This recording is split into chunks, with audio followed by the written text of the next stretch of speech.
Certain skills are the compass for our professional or our career growth. Continuing with my last episode on must-have key skills in the year 2024, let's explore the next 3 skills to have in the year 2024, which is going to be adaptive leadership, collaboration for impact, and strategic thinking. Now, these are also going to be very essential for steering your career forward.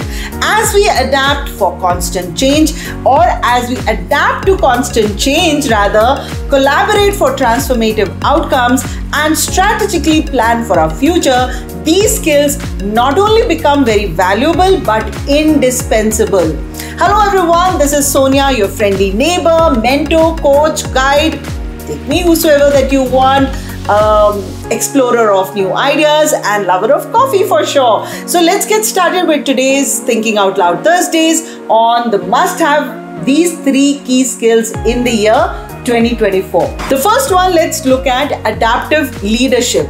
Now, the pace of change in the year 2024 require leaders who navigate through uncertainties with agility, who can actually steer the teams through unpredictable times or unpredictable challenges that come their way, who can actually create very resilient teams, who can bounce back from any setbacks that the teams might face in the future while they're executing their projects. As very famously quoted by Charles Darwin, that it is not the strongest of the species that survive, nor it is the most intelligent of the species that survive, but the species that are most responsive to change are the winners, right? So you need to constantly adapt, accept changes that are coming in. And how do you do that?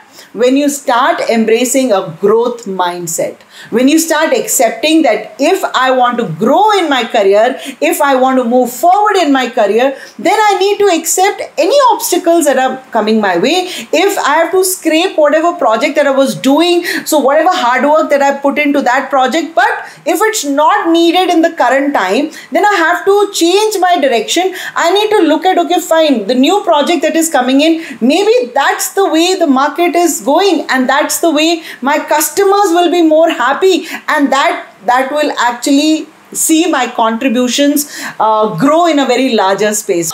You need to start accepting change, you need to start adapting to change, and you need to start looking at whatever are the obstacles coming your way as opportunities and not just obstacles. This is something that I keep saying in most of my videos. I hope you agree with this and you will adapt to any changes that this year is going to bring into your life if you really want to lead your teams in the right direction with the right approach. The other is, by just embracing growth mindset is not just you will become an adaptive leader.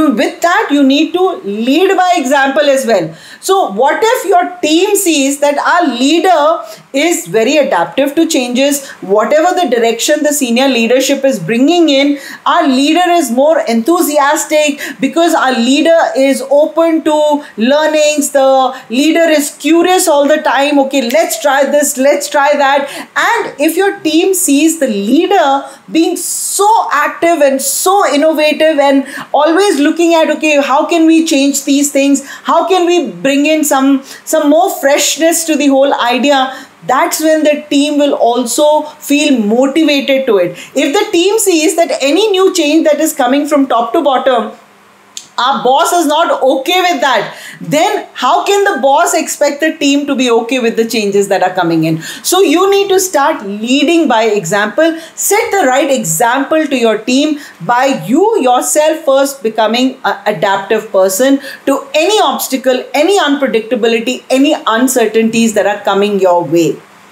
Now, the third one, when you started leading by example, start encouraging a continuous learning culture within your team. Start telling people to be curious, start telling your team to start asking questions, look at different routes, how things can be done, so that tomorrow any changes that are coming in, they are not shocked.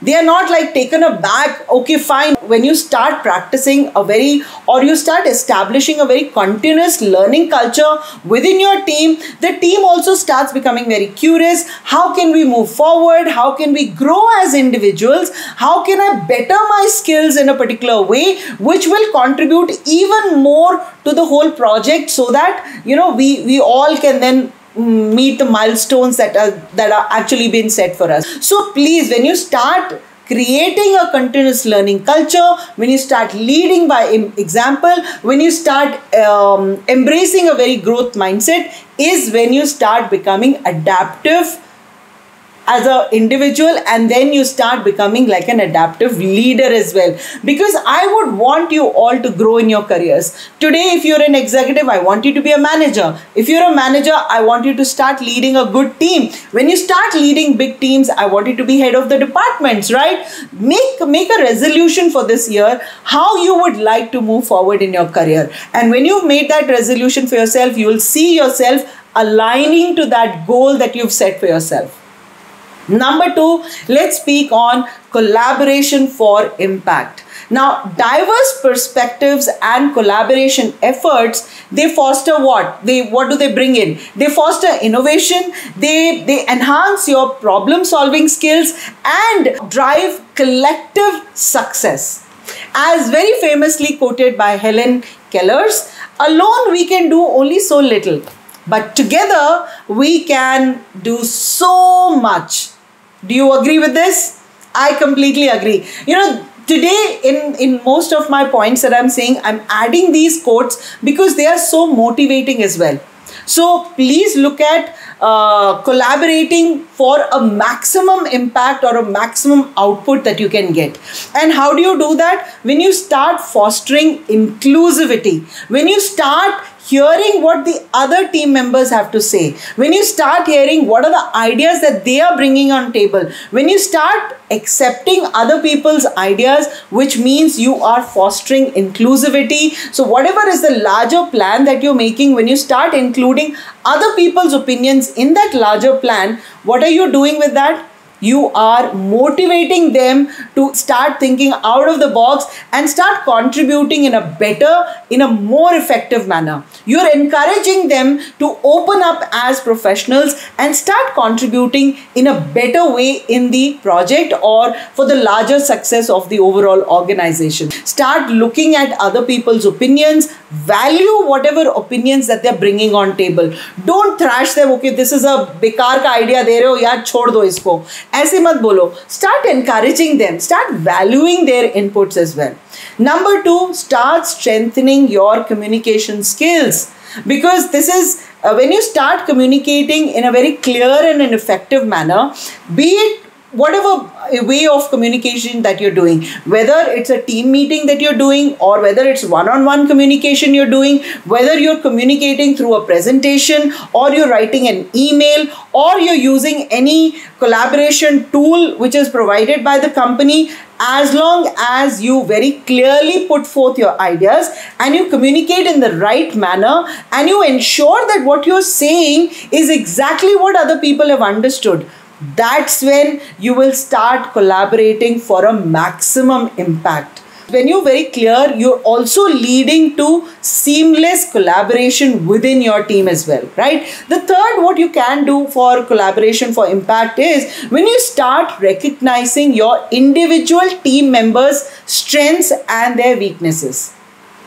So if you have a team of say 4 people, 10 people, doesn't matter. You need to know each and every individual person's, every individual team members' strength and their weaknesses. So when you start knowing that, so tomorrow if you have to launch a particular project or a product or you're bringing in a new technology, you know each and every team member and accordingly you can allocate responsibilities, duties, you can hold people accountable for whatever they're supposed to achieve in the milestones that you have set for that particular project, right? Only when you know your team so well, that's when you'll be able to allocate duties expertise so that they're able to contribute in a better way. They're not struggling to figure out things in that space. They know, because that's their plus area. And when you know that your team members are weak in certain areas, you try to provide them with some training, do some workshops, coach them, mentor them, so that their weakness also starts improving on a regular basis.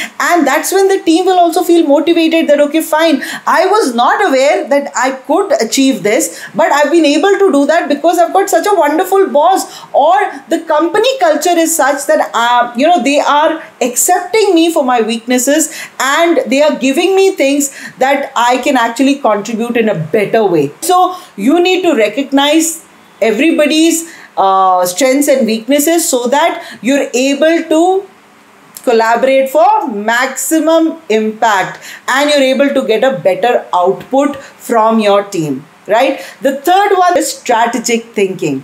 Now, strategic thinking is like a compass, which is guiding us our actions towards our long-term goals. Right? Whatever long-term goals that we've kept, it's a compass that is guiding our actions towards that particular larger goal.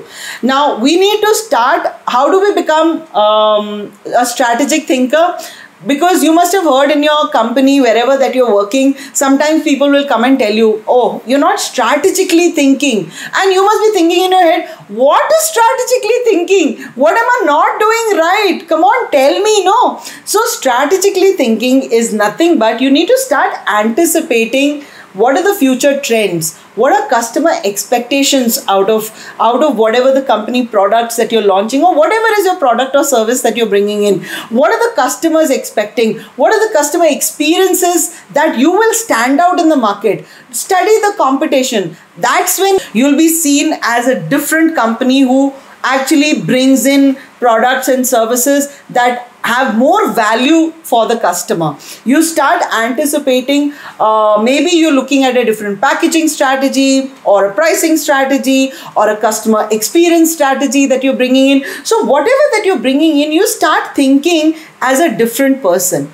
You don't just look at somebody to give you instructions and you're only following those instructions. Because if you're going to keep only following the instructions, then you will never wear that cap of a strategic thinker.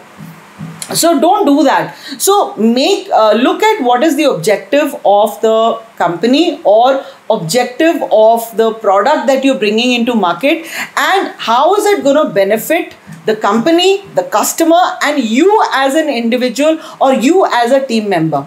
And then you start doing some data analysis, you look at history data, you pick out insights from that data, and then you start planning for your future. You become a strategic thinker when you start developing a long-term perspective and not just have a very short-term perspective कि ठीक है इस हफ्ते का कर लेते हैं यार, बाद का बाद में देखेंगे.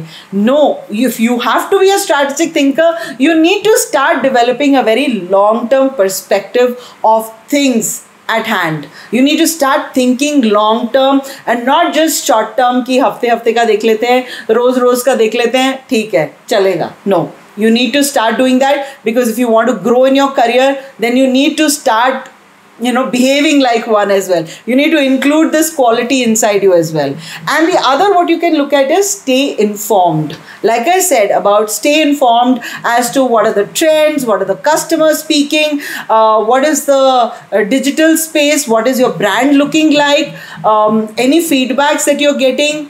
So try to be informed about whatever is happening around you, because basis that then you'll be able to bring in changes or even suggest changes within the organization. The third, what you can do is start aligning the goals with actions. Now, a strategic thinker is not just कि आपने एक paper A4 sheet पे आपने पूरे साल का plan बना के दे दिया.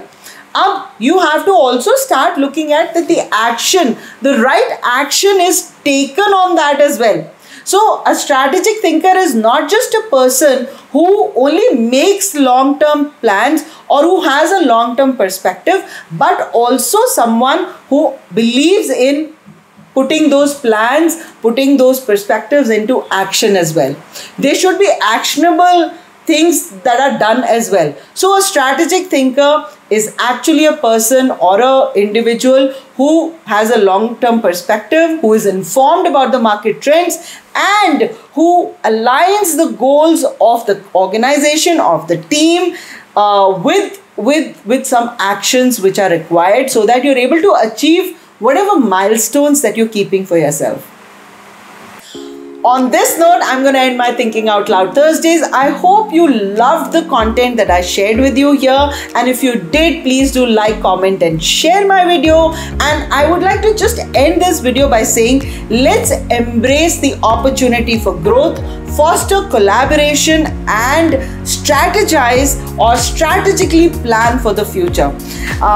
Because that's very important for your career growth and for the broader success of the organization that you are working in. So finally, have you subscribed to my channel? Still not? Then what are you waiting for? Hit the subscribe button. Don't keep procrastinating that, okay, tomorrow I'll do it, tomorrow I'll do it. Well, do it today. Yes, why wait till tomorrow? You already know my channel. You know that what are the kind of videos I keep bringing in. So don't wait any longer. Hit the subscribe button. And yes, in the year 2024, if you have plans of reading some books and you love reading books, then my humble request is include a book, Career Chaos at Buffy Stains. It's a book that I had written and published in the last quarter of 2023, and it's available on Amazon worldwide. So grab a copy and tell me how did you find the book, right? Have a great day, everyone, and I'm not going to take much of your time. So see you next Thursday. Bye-bye, everyone.